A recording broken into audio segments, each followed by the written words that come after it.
Welcome to the Platinum Agent Podcast, where gold is just the beginning. I'm Renee Ruth, top producing agent, global real estate educator, and, believe it or not, a 2025 Grammy nominee. But today I'm here to help you hit the highest level in real estate. This is the Agent to Agent podcast designed to help you grow, scale, and reach platinum status in your business. Expect powerful strategies, expert insights, and real conversations about what it takes to dominate in real estate. And of course, I'm not doing this alone. My co-host Joshua is here too. He may not talk much, he is a dog after all, but he's got a nose for success and a talent for keeping me on track. So if you're ready to stop playing small and start thinking bigger, hit that subscribe button and let's go platinum together.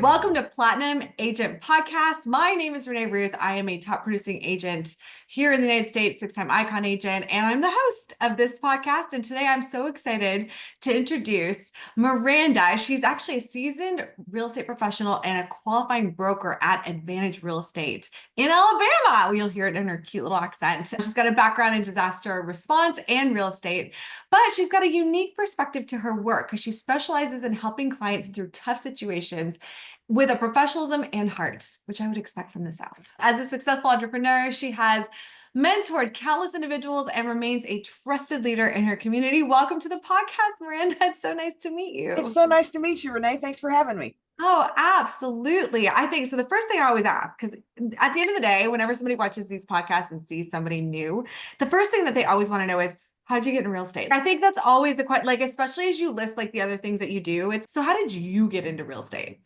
It's actually an interesting story. I did a 13-year career with FEMA when I lived in Texas. I relocated to Alabama in 2011. I went to work for a company in Mobile. I left home in the dark, came home in the dark. I had two small kids. It was crazy. So there was a local cleaning company that needed an office assistant. So I went to work for this cleaning company in Gulf Shores, Alabama. And the office manager who I was supposed to be the assistant for, she actually quit 2 days later.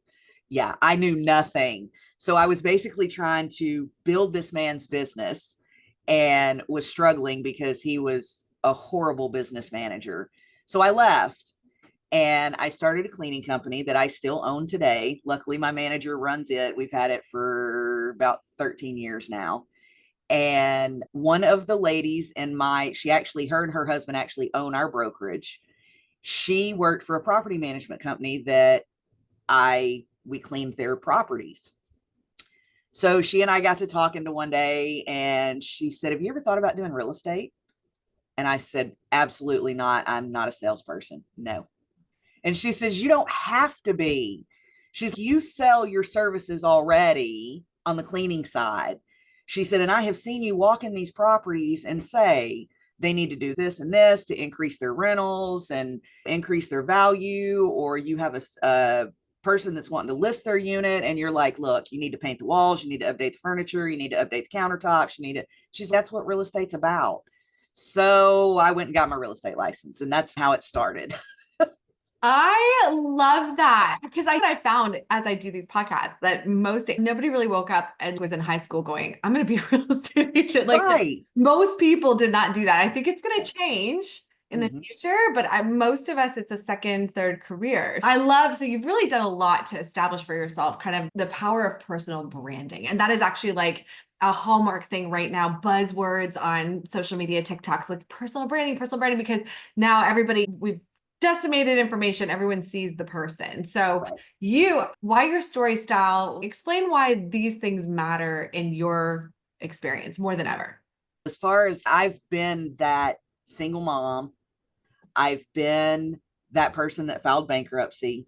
I've been that person that was in the abusive relationships. Granted, mine was way earlier in my teen years, but I have been that person that has said, I'm never going to be able to buy a house.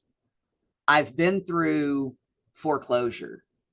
I've been through, and I had two small kids. I had my car repossessed. I've worked multiple jobs to support my kids. It's crazy. And I get told all the time, you need to write a book about your life. Eventually, one day I might.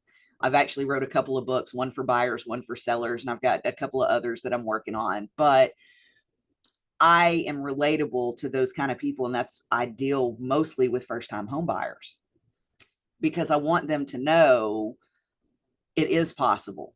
Nothing is impossible. The word even says I'm possible. So if I can give you hope and help guide you and say, look, you might not be there today and you might not be there tomorrow, but next month, next year, let's make it happen. This is what you need to do. So thank you for it takes something to be that transparent about the struggles you've had in life. But it sounds like you might subscribe to the mentality that like you went through it for a reason if someone can learn from it. Yes, ma'am. There are no mistakes if there are things that can be learned and the lessons are taken and taught and then taught, which is sounds like you're now reaching behind to pull buyers and sellers forward because as we know, home ownership is one of the most valuable investments a person could possibly make in their life. Man, so you really ran the gamut. I do want to read that book when you write it. ChatGPT can start writing it for you. Just throwing that out there. Oh, absolutely. 100%. 100%. You get that done pretty quick. Yep. But okay, so it sounds like, so I want to ask another question because I talk a lot about this in my coaching courses online. I talk a lot about mindset.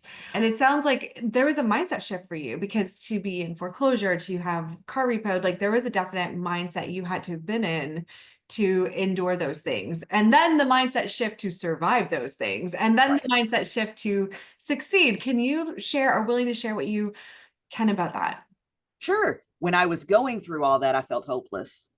I was in a very dark mental spot, but I knew I couldn't let my kids see that. Even though they were younger, I'm like, these are impressionable years and it will create a problem. So it's like that front facing face was always smiles. And then it was the lay in bed at night and boohoo all night long or cry in the shower or whatever. And I'm not a crier at all. So that was a very difficult spot for me. And I just was like, okay, while everything happens for a reason, and I have faith and I pray and all this, I'm like, I have to do something. I can't control any of this. I can't control the cards that I'm being dealt. All I can control is my reaction to them. So I'm like, okay, here's my plan. This is what I'm going to do. And I sat down and I basically made myself a 1, 2, 3 step plan. And I changed my stinking thinking, so to speak, from being, I'm not worthy, I can't do this, I start these things and I never finish them, to I am worth it, I am resilient, I am going to succeed. So it's like positive reaffirmation. I've read a boatload of self-help books. I don't implement them all because there's millions out there and it would be crazy to try to implement everything. But there's 1 or 2 things out of various books and various things I've read that stick in the back of my mind. And I'm like, need to remember that. It's the same way as we have friendships. I'm very big on the let them theory, which is Mel Robbins. If nobody's ever checked her out, you need to check out that theory because it makes perfect sense. But even my youngest daughter, who will be 22 in August, she hit a couple of dark spots in her earlier teenage years. And she came to me one day and she said, you know what? I've thought about something. And I said, what? And she said, I'm the problem. And I was like, what do you mean? And she said, all these things that are happening are because of my choices. She said, but what I have learned is no rain, no flowers. She said, this is my rain. This is my storm. At the end, I'm going to have beautiful flowers. That's what got her through that roughest part of her teenage years, so much to the fact that she actually tattooed it on her arm. Wow. And she started creating her own side business while she was still in college.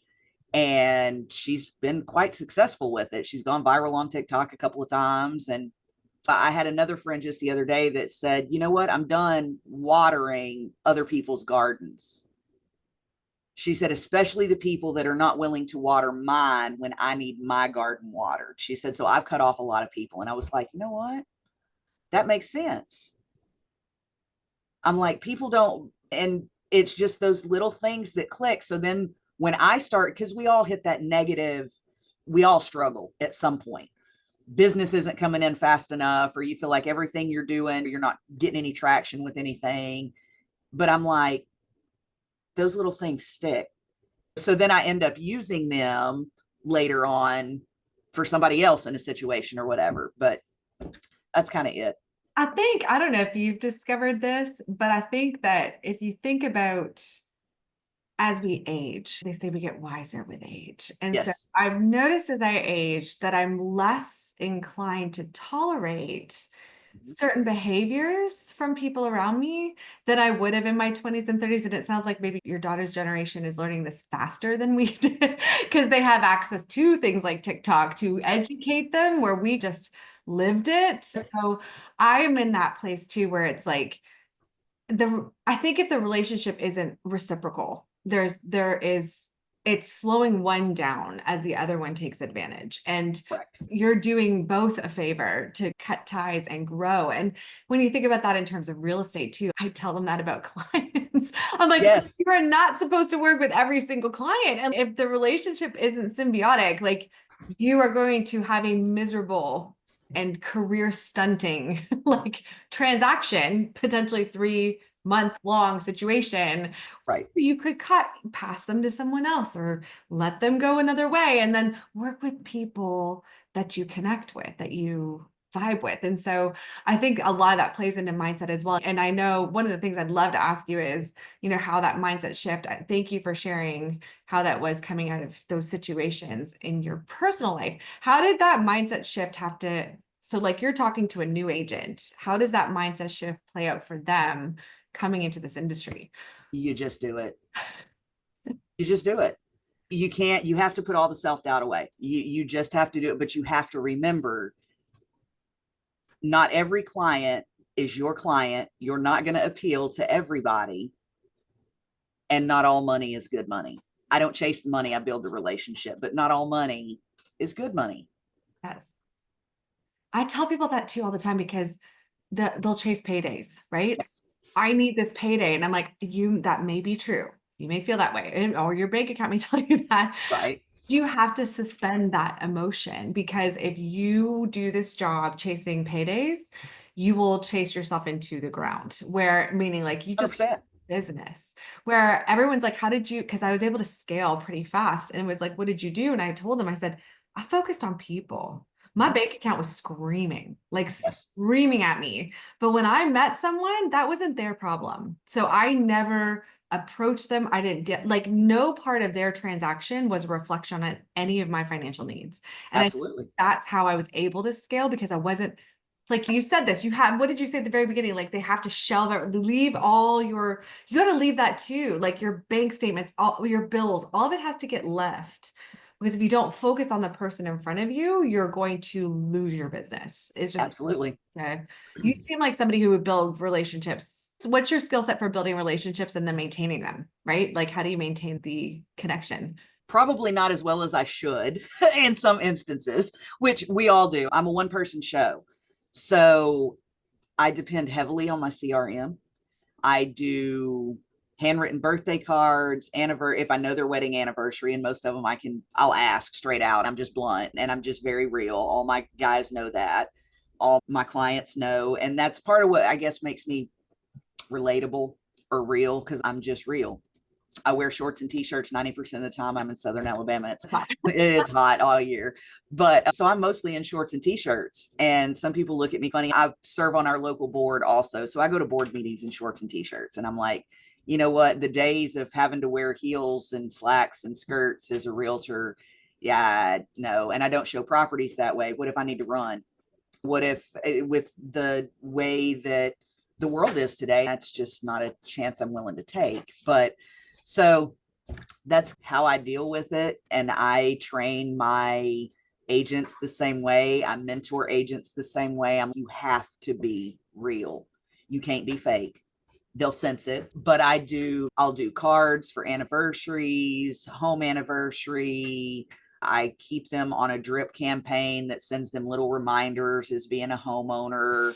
I have a vendor list that I keep updated with referrals for everything from attorneys to alterations to hairstylists to everything. And they are all small business owners that I have used personally, my clients have used personally. I don't just give a referral to just anybody.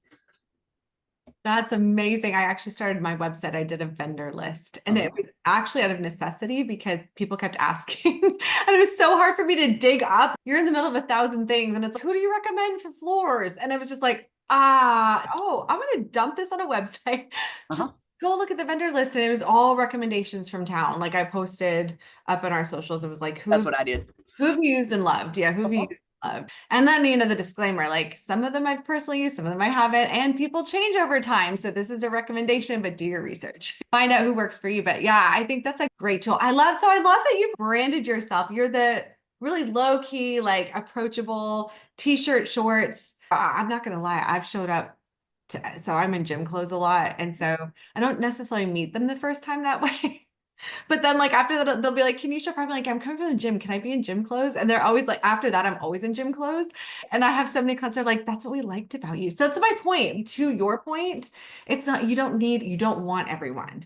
And so having these identifiers, like people are going to come to you because they like that you're relaxed and it's very low. Where I have a dog on my business card and somebody once said, oh, don't you feel bad? What if people don't like dogs? And I was like, and I probably don't want to work with them.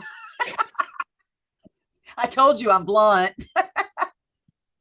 So that's amazing. I don't want to work. You said what I was thinking. Yeah, no, and that's why I said it like that. I'm not so like that, but like I just was like, we're probably not meant to work together because that. And I actually deliberately did that because I really do identify with dog people. There's a culture, a personality type, like. And we immediately connect. So that's the thing, like when you're meeting clients, you want to find that common ground. So just by putting that on my business card, I've already created common ground. So already they're like, what's your little dog? Like most people know my dog's name before they know mine. Right. So what is some of the other things that you're doing to stand out from a host of agents? And then now agents have access to everything, ChatGPT. Like how do you stand out in a world that's becoming increasingly similar? Do you know what I'm saying? Everyone's using ChatGPT. Everyone's using Canva. Like, oh, absolutely. To be honest, in my area of Alabama, we have 3,500 agents. What's the population? It all depends on what city you're looking at, what county you're looking at. We probably have, I don't know, there's probably close to 200,000 people just in our county. If I had to guess, we are the second fastest growing county in the state of Alabama, and we are the sixth fastest growing county in the nation. That's incredible. What's the poll? It's crazy. The beach. Oh, okay. Everybody wants to live at the beach and be on island time. And you can do that probably relatively inexpensively in Alabama versus. Oh yeah, our average sales price is running about 400,000 for a single family right now. Condos are running about mid sevens, high sevens right now. So beachfront costing. Exactly. And we have some of the cheapest property taxes, if not the cheapest property taxes in the nation. So we have a lot of draw for people to come here. So I too use ChatGPT. It's all about how you prompt it and how you train it to make you sound different from everybody else. Sound like you. Yeah. Exactly. It becomes you. And I've done a lot of training and a lot of research and a lot of trying different things with it to train it to, I guess, be me, so to speak. I actually started a podcast also because I'm a Gen Xer. So I was like, I want something fun. So I'm just starting to build that. So it's like my Southern roots in real estate where Gen X meets real estate. So I talk about like the market and I throw in some Gen X flair to it. Remember the merry-go-round. That's what we feel like in this market. It's run as fast as you can and you're spinning, and we fly off. That's the metal slide thing, yard darts, things that this generation will never see because we're also safety conscious now. but we had toys that should have killed us. Let's be faced. Let's be honest here. We left the house in the morning and you didn't come home till the street lights came on. Your parents had no clue where you were. There were no cell phones. There were no pagers. There was just nothing. I'm not so sure I would let my kids do that today. I raised my kids that way. I was raised latchkey. So were my kids. They had to be because I was a single mom. So that's what I do. I do the podcast thing. I do local little videos here and there. I've finally started getting into video a little more because, like I said, I really don't like myself on camera or my voice or whatever. And now I'm like, you know what? It doesn't matter. And because I was so concerned about it had to be perfect. I had to be perfect on camera. I couldn't have any bloopers. I couldn't have any mispronounced words. And then I'm like, you know what? Forget it. So what if I pronounce it minute instead of minute? Who cares?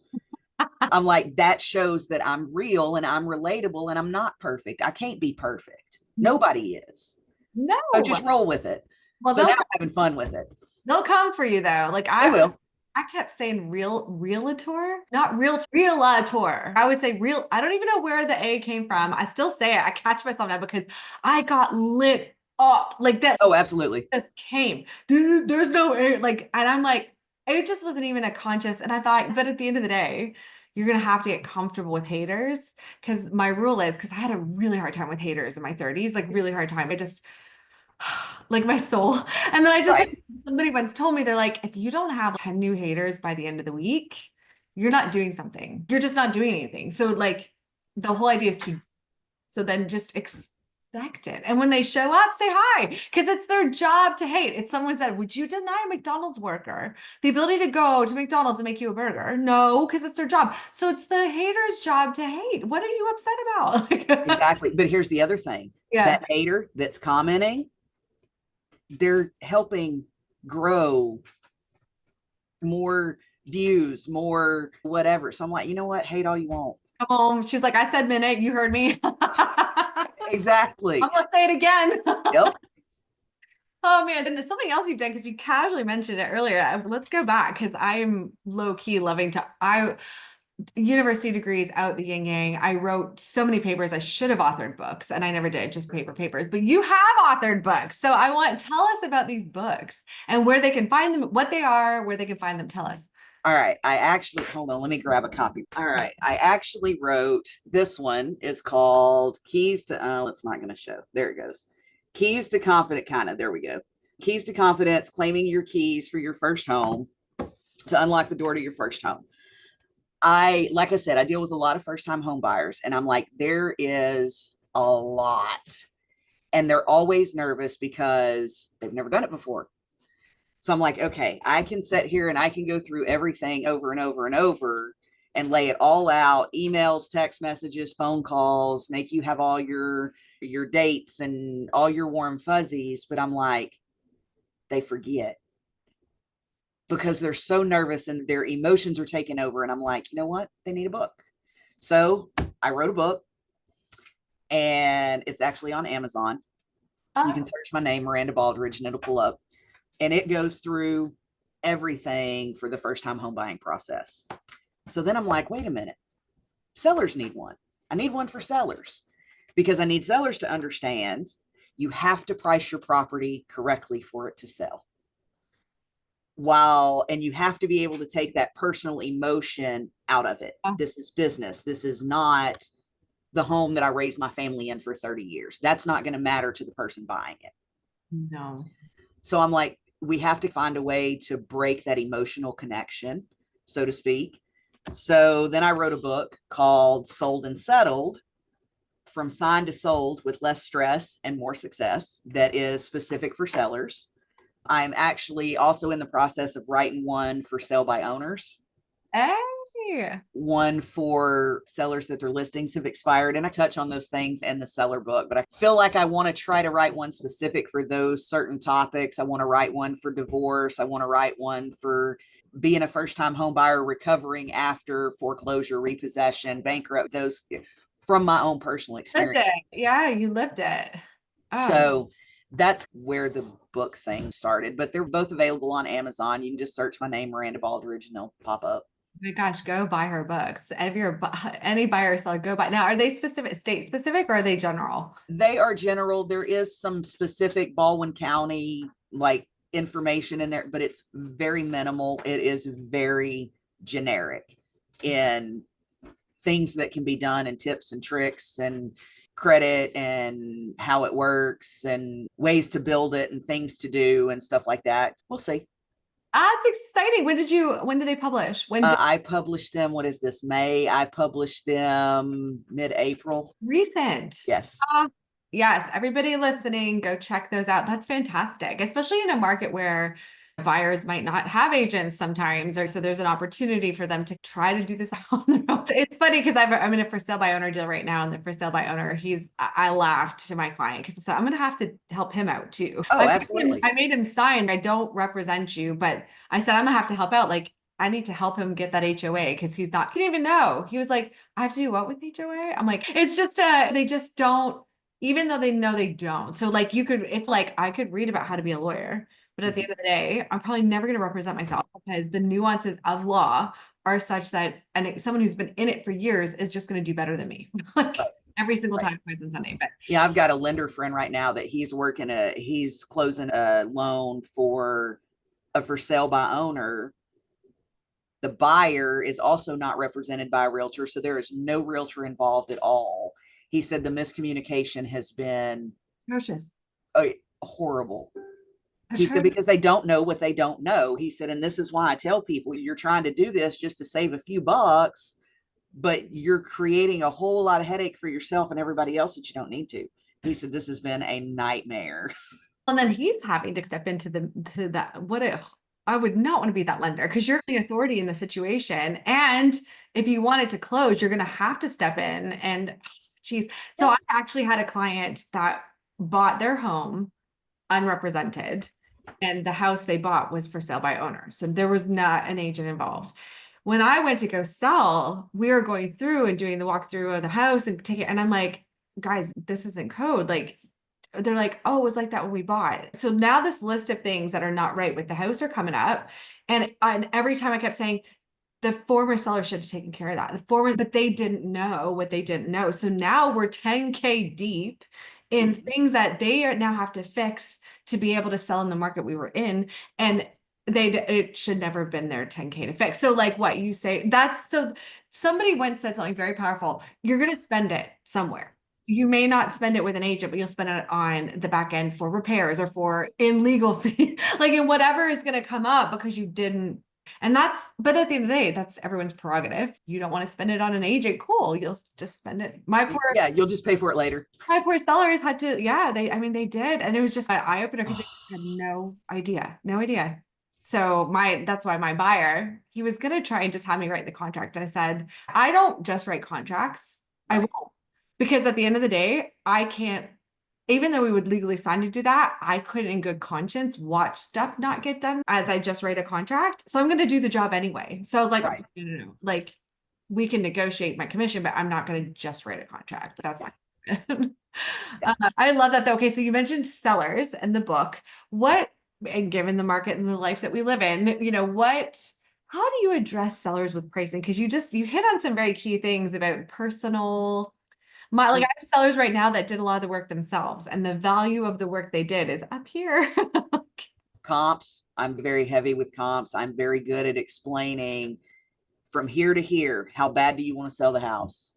And I will straight ask you if my sellers are being unrealistic in pricing for whatever reason, I will tell them it all depends on you. How fast do you want to sell? How fast do you want to sell and move on to the next chapter? Whether you're upsizing, downsizing, you're moving somewhere to be close to grandkids, kids, family, whatever. How fast do you want it to sell? Do you want it to set on the market a month, 3 months, 6 months, a year? I actually have a house right now that I actually just put under contract yesterday for a first-time home buyer. The house has been setting on the market 2 days shy of a year. Yeah. Was it just price? I think some of it was price. I think a big piece of it was price. A year. And I will say they're sitting a whole heck of a lot longer now. Like it's Yes. just another world and you can't talk them into it. So I get clients that have to sell to buy. Please put your market. Can we put it on them? And they think I want to put it on the market to make a buck. And I'm like, it's not that. It's that I know it's not moving right now. Don't listen, don't listen. They find the house they want. It's then we go on the market and we've been sitting. It's going because we're about what I know what you are there. We're anywhere from 2 to 3 months on market. Yeah, we're setting at about 70 to 85 days right now. It's about the same. Yeah. Which has become the norm. But it's educating them. So Well, like, and everybody is still thinking we're in COVID where sellers could overprice and it was moving quick. So some of our sellers here are still, I'm going to get rich. And I'm no, like, no, it didn't go up 50K in 1 year. That's tough. And that education piece has been tough.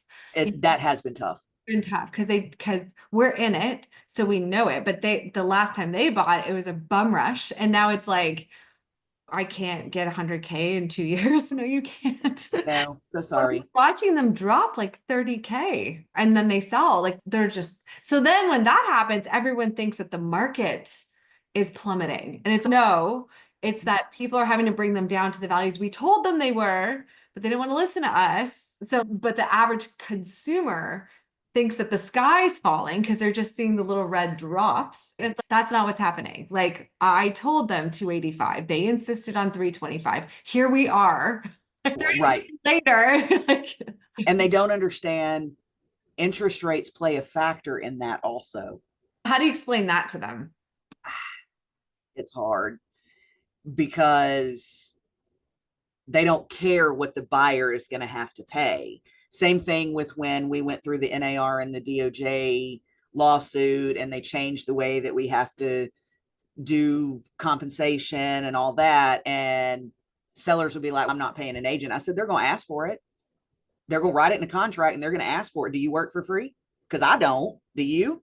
No. Oh, okay. Then do you want to offer or not? Most of mine they'll make an offer for a buyer agent, or they'll say, I'm willing to, but let's not advertise that I am. Or make it negotiable. Make it negotiable, which has always been that way anyway. That's what I tell everybody. It was always negotiable, just like the costs were. But and here's the thing, again, that's another example of it comes out one way or another. Exactly. Like whether you're paying it to closing costs or commission, however that works. So like we're getting a lot of them here now that say it's 3% to everything, which is essentially them saying, I'll pay your buyer's agent, but I'm not paying your closing costs. That's what they're saying. Right. Like that, it's the same outcome. It's just because you've got a buyer agent agreement telling your buyer, I work for 3%. So it's the same. And at the end of the day, too, like as much as people, TikTok was famous at one point where they just sent all these trolls to get mad at us in our profession is that we don't know what we're doing. We're just useless. And I always said, I was like, until you've spent a day in an agent's shoes, my mama always said, don't pass judgment on somebody if you can't walk a mile in their Correct. shoes. My mama told me that my whole life, and she's up in Canada, not the South. And she I heard that, and I always took that to the bank because it's just so easy to sit in judgment. But if you don't know what it's like to have 6:30 a.m. calls and you don't get a vacation because on your vacation you're still like, when does the deal stop? Never. When do you stop helping somebody? Never. So you're always working. And I don't know. I said lawyers are on retainer. I was like, if we were to do hourly, you'd probably pay us more. Absolutely. Said that so many times. But yeah, I love that idea that you're able to talk to them about rates, how that plays in, the fact that we're not a pandemic market, how that plays in. Do you do anything about price reduction? Like, how do you work that out with a seller? I generally, when I go on my listing appointment, I will tell them, look, if this is where you want to start your list price, that's cool. We can start it here. If we haven't had any showings in 30 days, we're dropping the price by $5,000, $10,000, $15,000, depending on how far they are.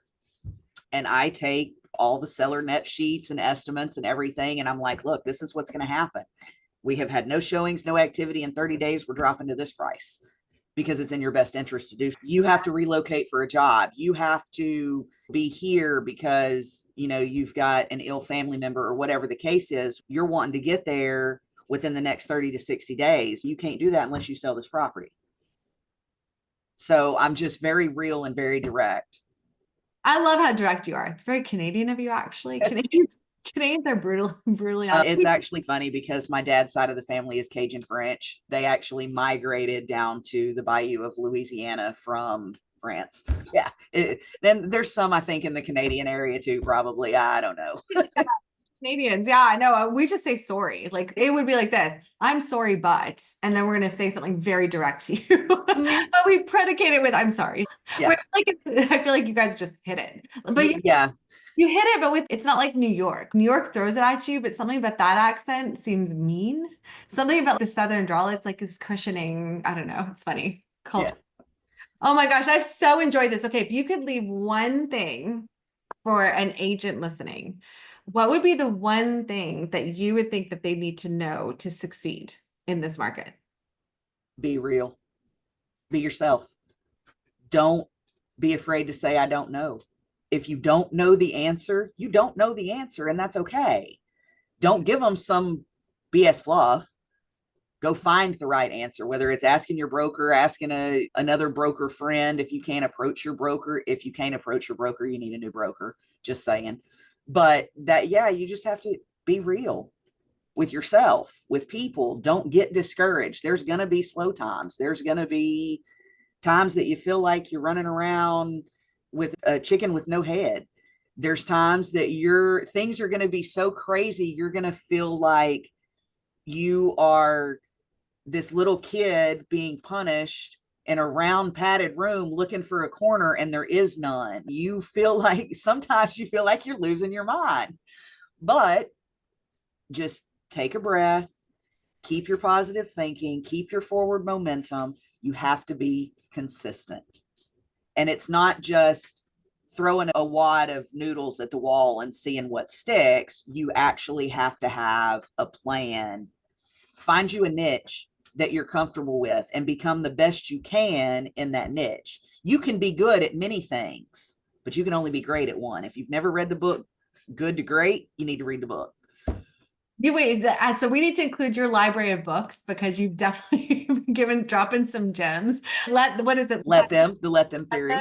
And then we've got Good to Great. Mm-hmm. Break these down, go look them up. I have got shelves of personal development books everywhere. And it's changed my life completely. Man, I can see why, Miranda, you are a trusted person in your community, and I'm sure among agents that you meet. And I'm just so honored to know you. I want you to know I'm going to follow you on all your socials. Anyone listening needs to do the same. She's got Golfront Properties for a website and Facebook, and then Miranda.broker_advantage.re, right? For Instagram. And we'll post those. We'll post that. TikTok's Miranda. So Miranda Baldridge, I'm going to find you on TikTok because I'm on TikTok too. Getting hammered. And then YouTube as well, on YouTube. Yep. Check her books out on Amazon, her own podcast, which is on YouTube. So I'm a Gen Xer too. I just got in before the millennials. I know all about water hoses and latchkeys and the So yeah, it's cool that no matter where we are in the world, some things unite us all. And I think as agents, this conversation would definitely unite us as we try to build a business that's sustainable. Thank you so much for your time, Miranda. Absolutely. My pleasure, Renee. I've enjoyed it. Yeah, same here. We'll be in touch. I look forward to it. Have a great rest of your day. And thank you, everybody, for joining the podcast. You too. Bye, y'all. Cheers. That's it for this episode of Platinum Agent Podcast. If you're ready to take your business beyond gold and into platinum, let's connect. Reach out to me at this email, Renee@ReneeRuthOfficial.com, and we'll make something happen. Don't forget, hit subscribe because Joshua and I will be back with more insights. Until then, go platinum.